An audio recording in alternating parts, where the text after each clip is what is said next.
on a barge. It's a floating restaurant, and it was absolutely incredible. The food, 100% great. Fine dining you wouldn't expect in West Virginia. It was probably my favorite restaurant there. They also have a place called the Chop House.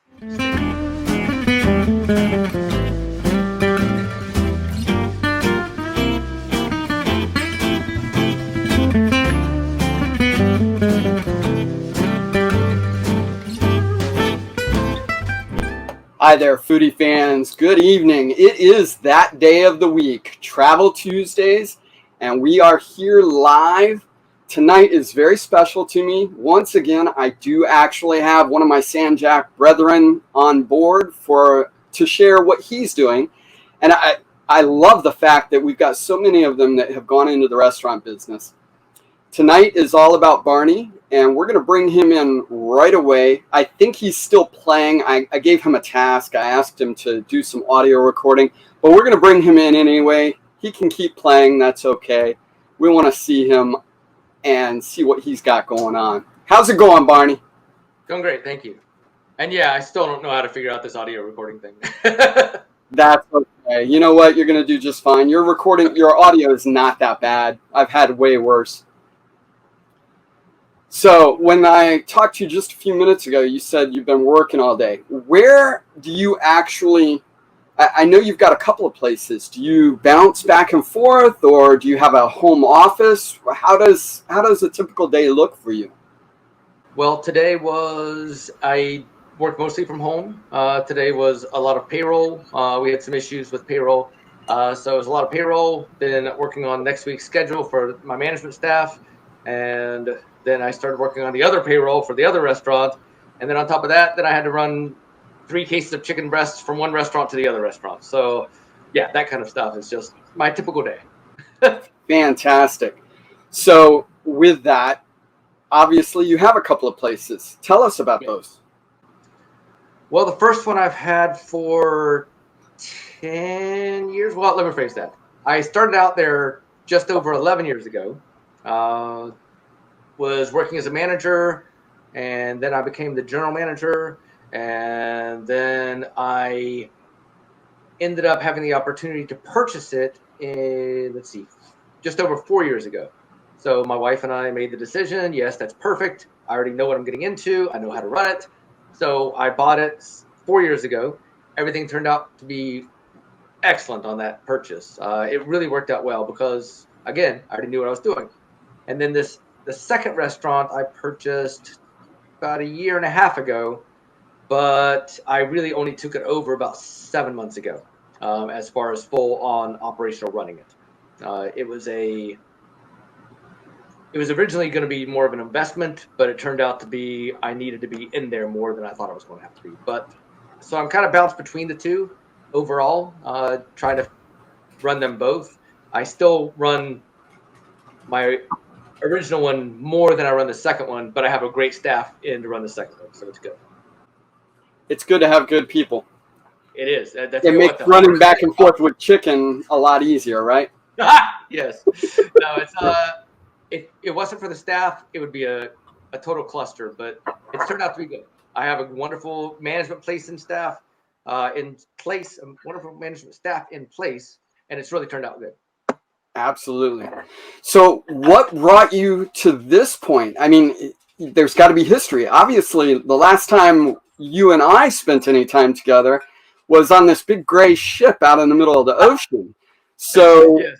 Tell us a little bit about how you got from United States Navy to highly successful restaurateur. Well, let's see. In 1995, I got out of the Navy and immediately went to college. I was studying for a degree in theater, so I can act like I know what I'm doing. And took a degree in theater, and I started bartending in 1997.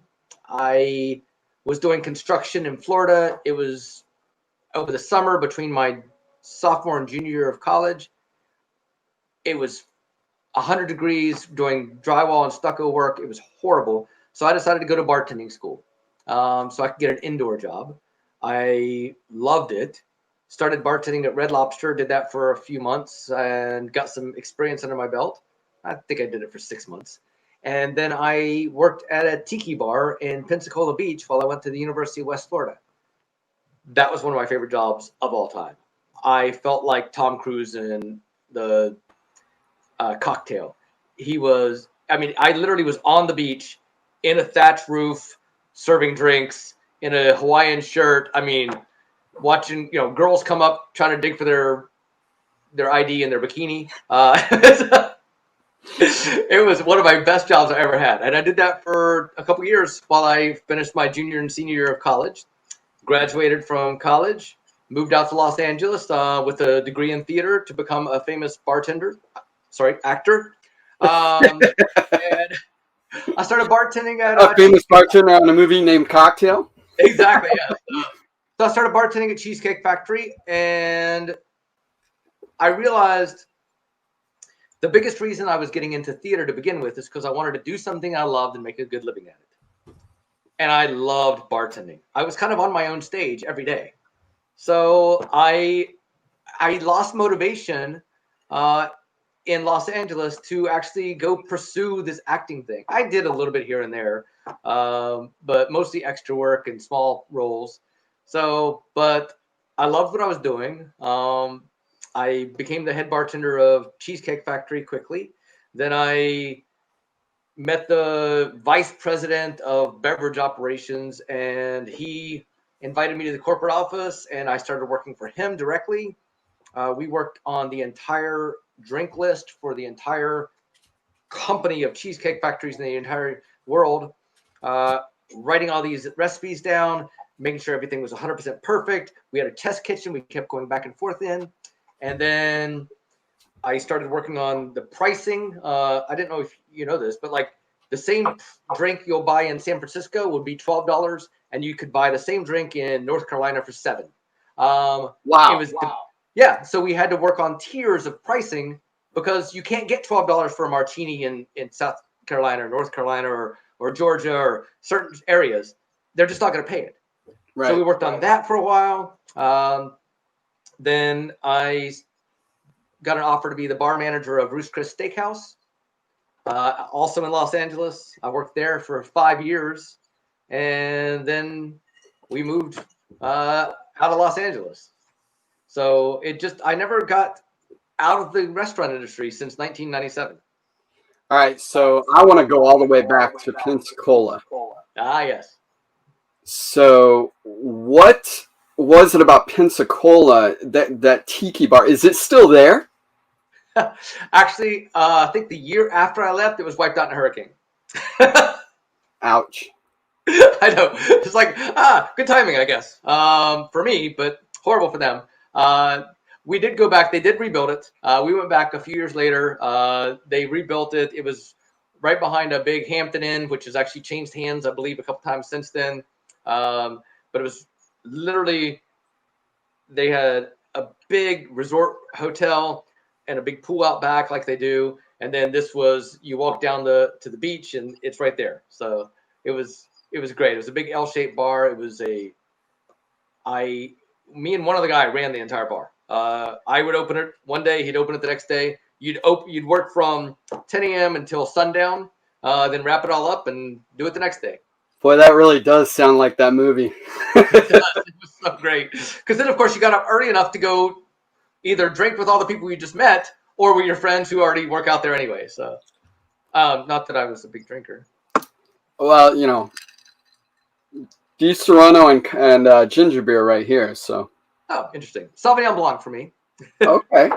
See, so Carla and I actually discovered this on a cruise. We were with family members, and they were drinking Di Serrano and ginger ale.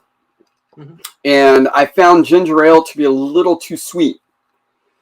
So I said, do you have any ginger beer? And they mixed it for me, and it's usually about 50-50. And that ginger beer bites so much better. It cuts the sweetness of the amaretto. So sure. I love it. It's a refreshing summer drink to me. Right.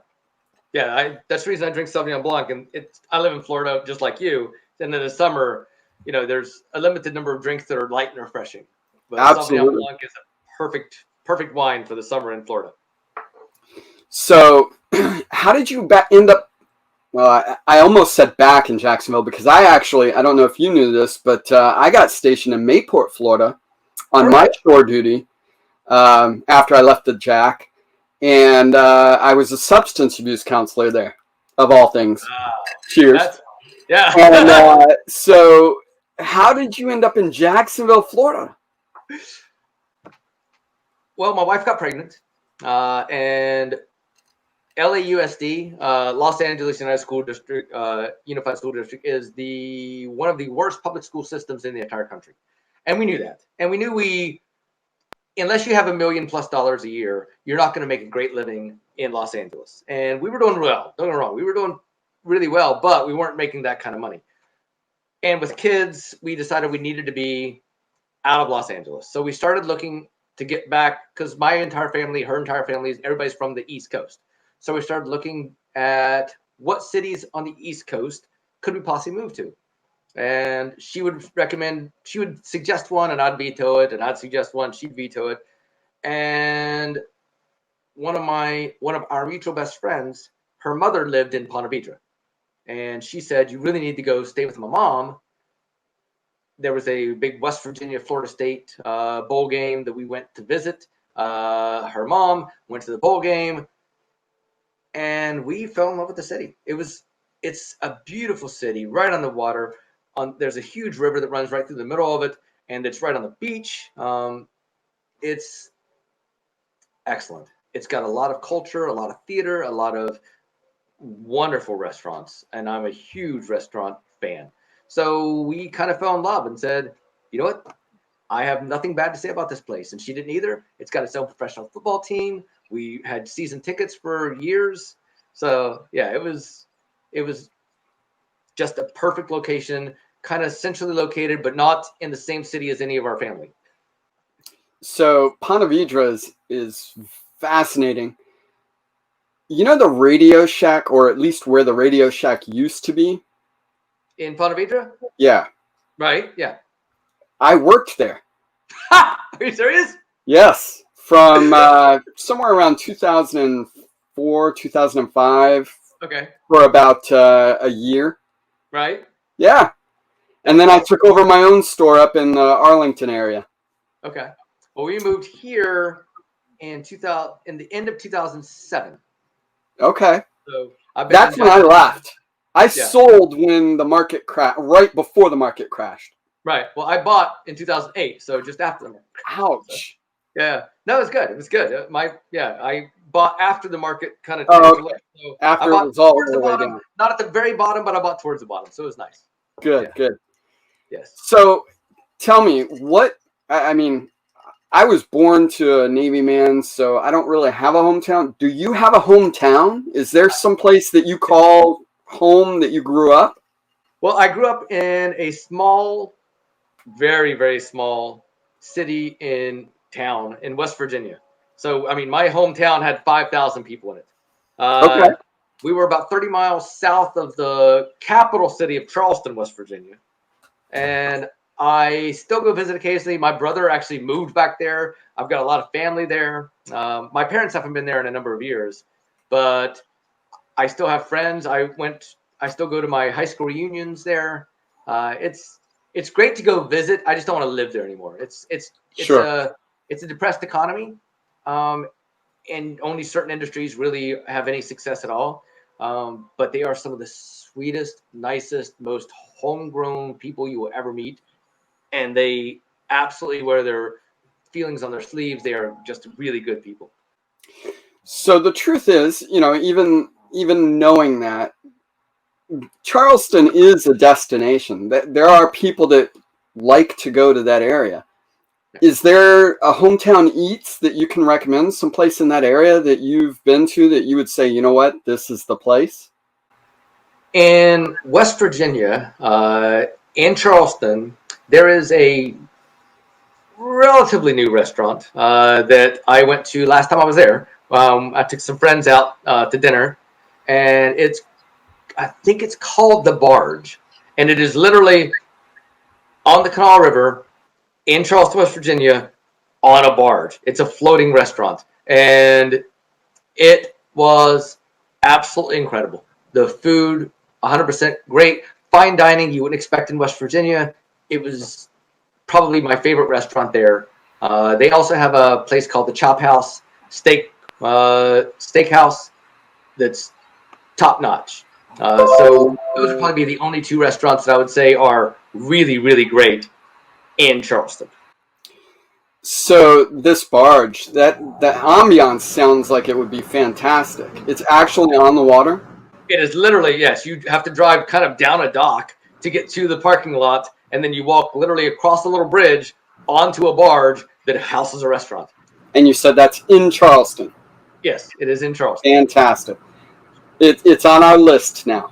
All right, there you go. So when you first started bartending, I know you said you went to school, but yeah. Tell us, you had to have some challenges. What? Name one cocktail that you just couldn't remember, no matter how many times people ordered it.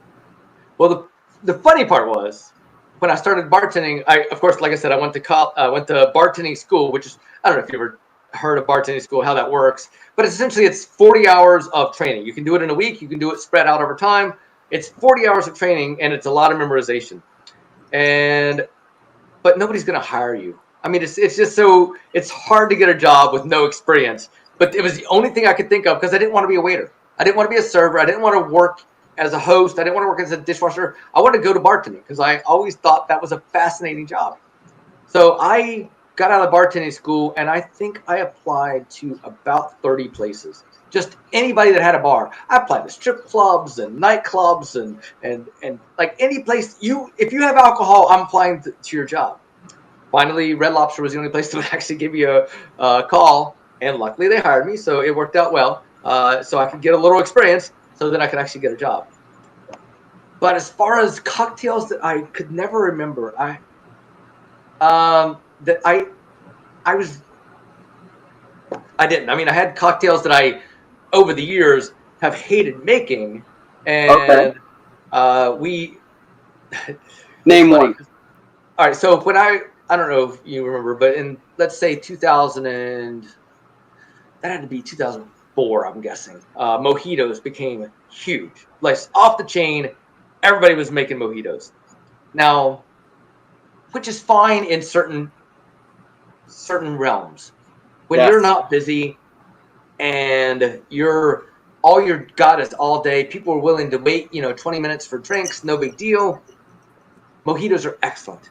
When you're in a high-capacity, fast-paced restaurant and somebody orders a mojito, and you can make 6 drinks in 4 minutes, or let's say 2 minutes, and it takes you 4 minutes to make one mojito, that sucks. That slows everything down. It backs everything up. And it's one of those things where yes, they are delicious. I will give you that.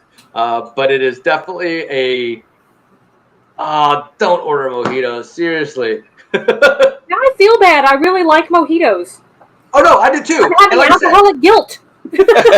But here's the deal. 2 things. If you're ever going to order a mojito, there's 2 recommendations. Number 1, if they're slow, have at it, feel good, and never worry about it at all. If they're busy, hand them like a $5 tip before you order the drink and say, "This is your tip. I'm sorry. May I have a mojito?" And then pay for the drink. Okay. I like that. Here's the one thing that I heard you say, though. It's that you actually care about the quality of your craft.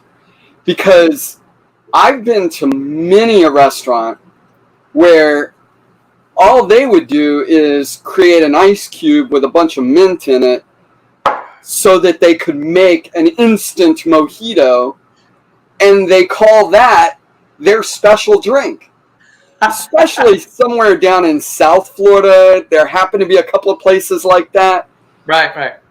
And if you remember, or I don't know if you've ever noticed or seen it, but some places, they actually, for a while there, had Mr. and Mrs. T's, which is like a drink mix. They do a lot of sour. They're like huge on the sour thing.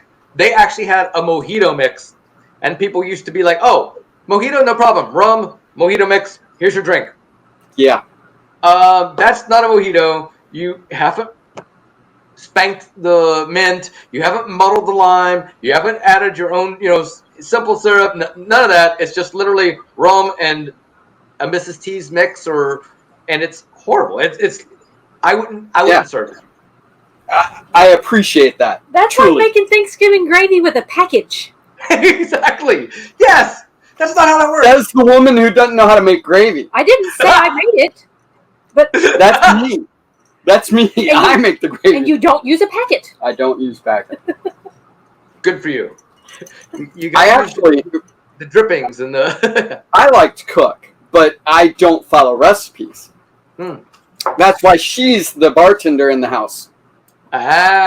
So she's the one who made your wonderful concoction with the ginger beer. Absolutely, and she'll be making me a Sazerac in a few minutes too. All right. Nice. Is that a Di Serono? This? Yeah. This is the Di Serono and ginger beer. Yeah. A Sazerac? It's a bourbon cocktail from New Orleans. I'm familiar with Sazerac. I was asking what brand of amaretto you were using. Yeah, Di Serono. Yeah. It's not the same with a different amaretto. It is not. That's the reason I was asking. I agree 1,000%. I've tried. I have tried to skimp. I've tried to use something a little cheaper, but Di Serono is the only way. I got the big bottle. Nice. Is that 1 liter? It's as big as my head. Yeah, it's about 1 3/4 liters. Right. It's a little fuller than your head. All right, so since we broached the subject of food, how does that look for you? Is that something that you have gotten involved with as well, or just the bar side of things? No, I love to cook. Yeah. I really do enjoy it. Between 6 months and a year, depending on how busy I am, I revamp the menu. So we come up with new ideas. We try to run weekly specials and see what sells, what people like. I have come up with these amazing recipes and amazing ideas that nobody buys. I mean, it's almost embarrassing that this food is so good and just people don't recognize it. I mean, when pork belly first came out, it was like, can we come up with some other name? Because people just don't buy pork belly unless they know what it is. But you also have these we had this double cut lamb chops, or pork chops, double cut pork chops that were just amazing. But we cooked them to medium, which is the way you're supposed to cook pork, because I grew up in West Virginia where pork was always overcooked. You fried it you had these little tiny, tiny thin pork. You breaded them, you fried them, and I wouldn't order them in a restaurant ever. But if you do pork right, there's actually it's almost like the Kobe beef of pork called corabuta, which essentially translates to black pig, and it is absolutely one of my favorite meats in the entire world. It is incredible. If you ever see it on the menu, please order it. You will not regret it. But anyway, so I keep coming up with all these ideas of great food. A lot of times they sell. Sometimes they don't. I've been wrong before, but luckily I have other things that take their place. And then every 6 months to a year, I cut off the bottom and add to the top. And I just kind of keep, whatever doesn't sell, I'll take it off and we'll try something else and see if that sells. And we'll look at it again in 6 months to a year. Okay, so help us out here because we're trying to learn things. Tell us about this Kobe of pork. Corabuta. Corabuta. Yeah, I believe it's Korabuta. Okay. And it, like I said, translates to black pig. And it is, so if it's cooked correctly. First time I had it was my favorite restaurant in Los Angeles, a little place called Brandywine. That sounds familiar. Let me tell you about Brandywine. Is it well known? I'm sorry? Is it well known? No. It's in. Don't get me wrong. In Zaggett's Guide, it's always at the top of the Zaggett's Guide for. Okay. But it is in the valley of Los Angeles, so it's outside the city. it's almost in a nondescript. It's on Ventura Boulevard, and you kind of park in the back. It's got, let's see, like 9 tables in the entire restaurant. The chef is the wife. She's from England, and just the nicest woman in the world. The maitre d' is the husband, and he loves to drink while he works, and he is the just quintessential host. And they bring out like a little tiny chalkboard that's maybe 3 feet high by 1.5 feet wide, and he puts it on a little stand, and he shows you all the appetizers on one side, and then he flips the board over, and all the entrees are on the other side, and he talks about every meal and every dish and what his wife is doing in the kitchen. And so he recommended this to me, and I fell in love, and I said, these guys know what they're doing. It was just amazing. His name's Chris, and her name, I believe, is Patty. I left there in 2007, but I'd go there on a regular basis because it was literally one of my favorites. And they were regulars at my bar at Roost Chris Steakhouse. So that's how I first met them. And that's how you found out about the Kobe of pork? Yes, exactly. Yes. Okay, so that brings up an interesting subject. I'm curious. Were you on the 94 cruise where we started out in Plymouth, England? I was on the 94 cruise, the Med cruise you're talking. Yeah. So I'm getting ready to be on a podcast myself as a guest, and it's military related. Okay. And he asked me to write some stories and some things. And do you remember Mad Dog Mejia? Last name Mejia? Yeah. Yes. We used to call him Mad Dog because all he would drink is Mad Dog 2020. Anyway, yeah. He and I wandered around. We were buddies, and we went to this place called the Corner Buffet, or Corner Pub, sorry. And the Corner Pub, we found some British submariners. And in Plymouth, England, we were in dress uniform. We were in dress white, or maybe, I don't know if it was dress whites, but we were in whites. We were in uniform. It was whites, yeah. And these British submariners took us around to every bar and club and everything else and got us through with no cover charge, saying, "Oh, you got to let the Americans in." Right. It's a good night. Yeah. It was fun. Yeah. When I was in Norfolk, actually, there was an HMS that pulled up next to us. Her Majesty's Royal Ship, whatever. Sure. So British. We went over. And it was crazy because if you've ever been on a ship of theirs, they actually have an on-duty bartender. Yes. And they have like full drinks and everything that you could so they actually had a vending machine that served beer. Yeah. Like just Yeah, awesome. So the submarine wasn't quite like that. No, but of course. They did. Yeah, this is the service vessel, but yeah. Yeah, but they did actually have alcohol on board. Lot different than the U.S. Oh, you think? So yes. Since you've been making these recipes, I know that you said that you've come up with amazing recipes, but they just haven't succeeded in the restaurant setting because it's a different animal. It is. But tell us what you have actually failed at in cooking. What is it that you struggle with? Anything that deals with cornstarch. I am horrible.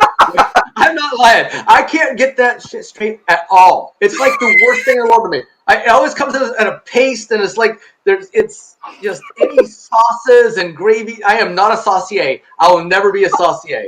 That is like absolutely the bane of my existence. I can't do it. So I have my mom to thank for that because I grew up with her making biscuits and gravy all the time and everything else, Sure. all from scratch. Right. So, I learned how to make sauces from very early on. That's the one thing I truly enjoy. I love playing around. To me, it's almost like bartending. It's like if I put this in here, I wonder how this will work with, I get to mix. Right. It's fun.